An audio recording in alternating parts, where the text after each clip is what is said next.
మొటిమలతో బాధపడుతున్నారా? మొటిమలతోటి వచ్చినప్పుడు ఎటువంటి ట్రీట్మెంట్స్ తీసుకోవాలి?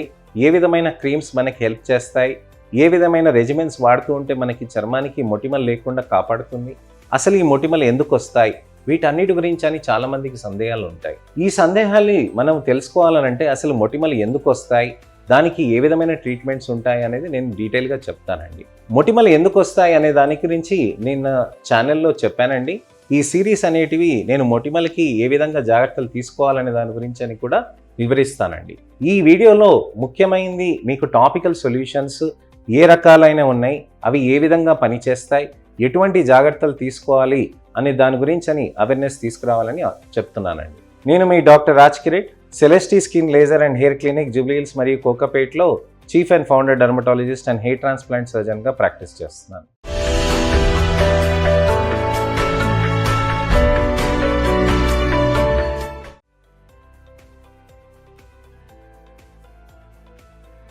ముఖ్యమైనది టాపికల్ సొల్యూషన్స్లో మొటిమల్లో మనకి కొమిడోలైటిక్ లీజన్స్ ఉంటాయండి.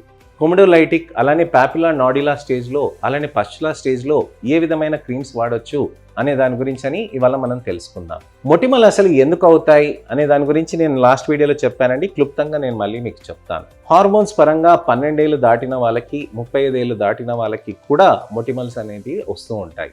పింపుల్స్ అనేటివి వచ్చినప్పుడు దానికి ఎందుకు కారణాలు అంటే వెంట్రుకలు ఉంటాయండి మన చర్మంలో, దాని పక్కన సెబేషియస్ గ్లాండ్స్ అనేటివి ఉంటాయి. ఈ సెబేషియస్ గ్లాండ్స్ పైన ఆయిల్ గ్లాండ్ మనకి ఎలా హార్మోనల్ ఇంపాక్ట్ పడుతుందో దానితోటి మనకి ఆయిల్ ప్రొడక్షన్ అనేది విపరీతంగా పెరుగుతూ ఉంటుంది అనమాట.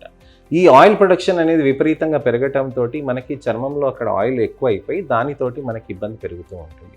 సో ఈ ఆయిల్ ప్రొడక్షన్ అనేది విపరీతంగా పెరగటంతో మనకి అక్కడ చర్మం పైన మంచి లేయర్, ప్రొటెక్టివ్ లేయర్గా ఫామ్ అవుతూ ఉంటుంది. కానీ అది ఎక్కువగా అవుతే ఆయిలీనెస్గా అవుతుందండి, తక్కువగా అవుతే డ్రైగా అవుతుంది. ఆ చర్మంలో చర్మ కణాల మధ్యలో మన సెరమైడ్ కంటెంట్ తక్కువ ఉండి ఆయిల్ కంటెంట్ తక్కువ ఉంటే సెన్సిటివ్ స్కిన్ లాగా మారుతూ ఉంటుంది. ఎప్పుడైతే ఈ ఆయిల్ ప్రొడక్షన్ అనేది ఎక్కువై అక్కడ ఆ కొమిడోన్స్ అనేది వెంట్రుకల పక్కన ఇరుక్కుంటుందో అక్కడ దాన్ని కొమిడోన్గా ఫామ్ అవుతూ ఉంటుందండి. దాన్నే బేబీ పింపుల్గా అంటాం అనమాట. ఈ బేబీ పింపుల్లో బ్యాక్టీరియా, ప్రొపినోబాక్టీరియా మ్యాక్నే అంటాం కదండి, అనెరోబిక్ బ్యాక్టీరియా అనేది దాని లోపలికి వెళ్ళి ఆ కొమిడోన్ని తినేస్తూ దాన్ని ప్యాప్యూల్ లాగా మారుస్తూ ఉంటుందన్నమాట. ఈ ప్యాప్యూల్ లాగా మార్చిన దాన్ని నాడిల్ లాగా మార్చిన దాంతో మనకి పింపుల్స్ అనేటివి ఫార్మేషన్ అవుతూ ఉంటుంది అనమాట. ఈ ప్యాప్యూల్ నాడిల్ అనేది ఫార్మేషన్ అయినప్పుడే మనకి ఇది మెల్లగా బ్యాక్టీరియా వచ్చి ఇంకా ఎక్కువగా చేరి ఇంకా పసుగా మారినప్పుడే అప్పుడే దాన్ని పస్చులర్ యాక్నే అంటారు. సో ఈ పాపులర్ యాక్ని, నాడ్యులర్ యాక్ని, పస్చులర్ యాక్నీకి వివిధ రకాలైన టాపికల్ క్రీమ్స్ ఉంటాయండి. ఏ విధమైన క్రీమ్స్ ఉంటాయి అని అంటే అడాపిలిన్స్ ఉంటాయండి, రెటినాయిడ్స్ అనేటివి ఉంటాయి. రెటినాల్ అని చెప్తూ ఉంటారు కదా, వాటి కజన్స్ అనేటివి మీకు దీనికి హెల్ప్ చేస్తాయి అనమాట. అంటే రెటినాల్ అనేది ఒక కాంపౌండ్ అండి, అదొక ఫ్యామిలీ ఆఫ్ కాంపౌండ్స్ అనమాట. ఈ రెటినాయిడ్స్ కాంపౌండ్స్లో రెటినాల్స్ అనేది ఒక జనరేషన్ అండి, మిగతాయి కొన్ని జనరేషన్లో ఉంటాయన్నమాట. అంటే ఒక తర్వాత ఇంకో క్రీమ్స్ కొత్తగా వచ్చాయన్నమాట. సో మీకు మొటిమలు అనేటివి, బేబీ పింపుల్స్ ఉన్నప్పుడు మీకు కొమిడోలైటిక్ క్రీమ్స్ అనేటివి బాగా హెల్ప్ చేస్తాయండి.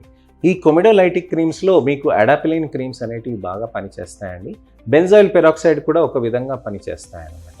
కొత్తగా క్రీమ్స్ వచ్చాయండి, జనరేషన్ 4th జనరేషన్ అని అంటారు వీటిని. ట్రయాఫ్రొటీన్ అని చెప్పి ఒక కొత్త జనరేషన్ వచ్చింది. దయచేసి గుర్తుపెట్టుకోండి, నేను మందుల పేర్లు చెప్తున్నానని చెప్పి మీరు ఆన్లైన్లో వెళ్ళి దయచేసి ఇవి కొనుక్కోకండి. వీటితోటి కొన్ని సైడ్ ఎఫెక్ట్స్ ఇవి ఉంటాయండి. దాన్ని సేఫ్గా వాడుకునే విధానాలు ఏ విధంగా చేయాలనేది మీరు మా దగ్గరకు వస్తే మేము మీకు చెప్తామండి. ఈ ట్రయాఫ్రొటీన్ అనేది మీకు ఖచ్చితంగా మీరు జాగ్రత్తలు చేసుకోవాలండి. అడాపిలిన్ కూడా మీరు జాగ్రత్తలు చేసుకోవాలి. ప్రెగ్నెన్సీ ప్లాన్ చేస్తూ మ్యారేజ్ అయిన ఆడవాళ్ళు ఖచ్చితంగా ఇవి తీసుకోకూడదు అనమాట. వీటిని ఈ విధంగా మనం చేసుకుంటూ ఉంటే చాలా మంచి రిజల్ట్స్ అనేటివి వస్తాయి. అడాపిలిన్, అలానే బెంజాయిల్ పెరాక్సైడ్, ట్రయాఫ్రొటీన్ అనేటివి మనకి మొటిమల పైన మాత్రమే పెట్టాలండి. కొమిడన్స్ అన్నీ ఉన్నాయి కదా అని చెప్పేసి మొత్తం ఇలా పూసేసుకున్నారనుకోండి, చర్మం తోలు అలా లేచి వస్తుంది అనమాట. అలా లేచి వచ్చిన దాంతో మళ్ళీ మీకు ఇబ్బందులు ఎక్కువ పడతారు. సో ఈ కొమిడోలైటిక్ క్రీమ్స్ అనేటివి కేవలం కొమిడోన్స్ ఉన్న దానిపైనే పెట్టాలండి, మసాజ్ కూడా చేయకూడదు. అలా పెట్టేసి మీరు వదిలేసేయాలండి. స్ట్రెంగ్త్ కాన్సన్ట్రేషన్ని బట్టి మేము చెప్తామండి.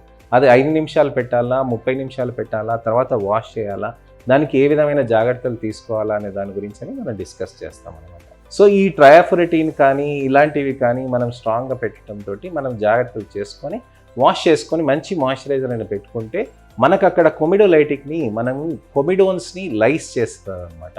అంటే దాన్ని విరగొట్టి దాన్ని మంచిగా ఓపెన్ చేసి క్లీన్ చేస్తూ ఉంటుంది అనమాట. సో ఈ అడాపిలిన్స్, ట్రైఫ్రొటీన్స్ ఇలాంటి రెటినాయిన్ క్రీమ్స్ అనేటివి కూడా మనకి హెల్ప్ చేస్తాయి. ఇలా చేయటంతో ఆ కొమిడోన్స్ అనేటివి నెమ్మదిగా ఓపెన్ అయ్యి క్లీన్ అవుతూ ఉంటాయి అన్నమాట. అలానే ఈ ట్రైఫ్రొటీన్, అడాపిలిన్సే కాకుండా బెంజాయిల్ పెరాక్సైడ్ కూడా ఒకంత హెల్ప్ చేస్తుందండి. అక్కడ లోకల్గా మనకి ఇన్ఫ్లమేషన్ అవుతున్న దానికి కూడా మనకి బాగా క్లీన్ చేయడానికని బెంజాయిల్ పెరాక్సైడ్ బాగా పనిచేస్తూ ఉంటుంది. ఈ బెంజాయిల్ పెరాక్సైడ్ అడాపిలిన్ కాంబినేషన్స్ అండి, అడాపిలిన్ క్లిండామైసిన్ కాంబినేషన్స్ అండి, అలానే ఇతరత్రి కూడా టాపికల్ ఫార్ములేషన్స్ ఉంటాయన్నమాట. పాపులార్, నాడ్యులార్, పస్చులార్ యాక్నేకి మనకి నాడిఫ్లాక్ససిన్ అండి, అలానే ఇతరత్రి యాంటీబయాటిక్ క్రీమ్స్ కూడా ఉంటాయండి.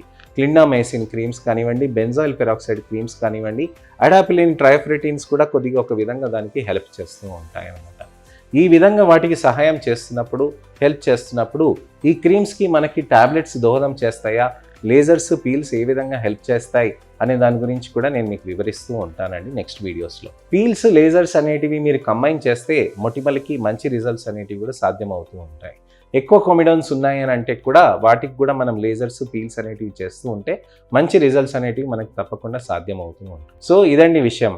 మనకి మొటిమల్ అనేటివి వచ్చినప్పుడు, కొమిడోన్స్ అనేటివి ఫామ్ అయినప్పుడు, ఇలాంటివి మనం ట్రీట్మెంట్స్ అనేటివి తీసుకుంటున్నప్పుడు చాలా మంచిగా రిజల్ట్స్ అనేటివి మనం సాధించవచ్చండి. కొమిడోన్స్ అనేటివి మనకి ఏవైతే ఉంటాయో అండి, వీటికి నేను ట్రీట్మెంట్స్ అన్నీ చెప్పానండి. లేజర్స్ తోటి కూడా మనం కంబైన్ చేస్తుంటే కూడా మంచి రిజల్ట్స్ అనేటివి వస్తూ ఉంటాయి. పీల్స్ చేస్తుంటే కొమిడోన్స్ అనేటివి మంచిగా కరుగుతూ ఉంటాయి. పీల్స్, లేజర్స్ చేస్తున్నప్పుడు మనకి క్రీమ్స్ వాడకుండా ఉండాలి అని అంటే మనం ఒక 2 రోజులు అలా గ్యాప్ ఇచ్చేసి మళ్ళీ తర్వాత మొదలెట్టుకోవచ్చు అండి. లేజర్ పీల్ చేయించుకునే ఒక రోజు ముందు కూడా మనం స్కిప్ చేసుకుంటే కూడా సరిపోతుందండి. చాలా ముఖ్యమైన విషయం ఏంటంటే డైటరీ పరంగా మనము రెస్ట్రిక్షన్స్ చేసుకొని కొత్త మొటిమలు రాకుండా కూడా జాగ్రత్త పడాల్సిన అవసరం ఉంటుంది. హార్మోనల్ ఇంపాక్ట్ ఉంటే హార్మోన్స్ని కూడా మనం న్యూట్రలైజ్ చేయాలండి. అది ఎక్సర్సైజెస్ తర్వాత కానివ్వండి, లేకపోతే మనకి ఖచ్చితంగా మనకి హార్మోనల్ టాబ్లెట్స్ తీసుకోవాలా లేదా అనే దాని గురించి కూడా చూడాలండి. వీటన్నిటికీ మనం అర్థం చేసుకోవాలంటే మీరు మా దగ్గరకు వస్తే మీకు అసలు మొటిమలు ఉన్నాయా, ఏ స్టేజ్లో ఉన్నాయి, దానికి ఎటువంటి జాగ్రత్తలు తీసుకోవాలి, ఆన్లైన్లో సీరమ్స్ తీసుకొని ప్రయత్నం చేసేదానికంటే ఒక ప్రొఫెషనల్ ఒపీనియన్ అనేది తీసుకోవాలి అని మన ఒపీనియన్ ఉంటే మీరు తప్పకుండా మా దగ్గరకు వచ్చి మంచిగా అర్థం చేసుకొని డీటెయిల్గా డిస్కస్ చేసుకొని డౌట్స్ అన్నీ క్లియర్ చేసుకొని ట్రీట్మెంట్ మొదలెట్టొచ్చండి. నెక్స్ట్ వీడియోలో మంచి ఇన్ఫర్మేషనల్ అవేర్నెస్ తోటి మళ్ళీ రావాలనంటే నా ఛానల్ సబ్స్క్రైబ్ చేసుకొని నోటిఫికేషన్ బటన్ నొక్కండి. నా వీడియో ఇన్ఫర్మేటివ్గా ఉంది కాబట్టి లైక్ చేసి, అలానే మొటిమలు ఉన్న వాళ్ళకి అడపదడపగా బయట క్రీమ్స్ వాడుతున్నారు అని అంటే వాళ్ళకు కూడా ఇలాంటి వీడియోస్ని షేర్ చేసి లాస్ట్ వరకు చూసి ఇన్ఫర్మేషన్ని తెచ్చుకోమని చెప్పండి. నెక్స్ట్ వీడియోలో మళ్ళీ నేను మీ ముందుకు వస్తానండి. మీకు వెంట్రుకలు కానీ, జుట్టుకు కానీ ఎటువంటి ప్రాబ్లమ్స్ ఉన్నా, చర్మానికి కానీ ఎటువంటి ప్రాబ్లమ్స్ ఉన్నా కామెంట్ సెక్షన్లో మీరు పెడితే దానికి టెక్స్ట్ రిప్లై, వీడియో రిప్లై కూడా నాకు సమయం వీలున్నప్పుడు నేను చేస్తానండి. నేను మీ doctor Raj Kireet, Celestee skin laser and hair clinic, Jubilee Hills మరియు కోకాపేట్లో chief and founder dermatologist and hair transplant సర్జన్గా ప్రాక్టీస్ చేస్తున్నాను. నమస్తే.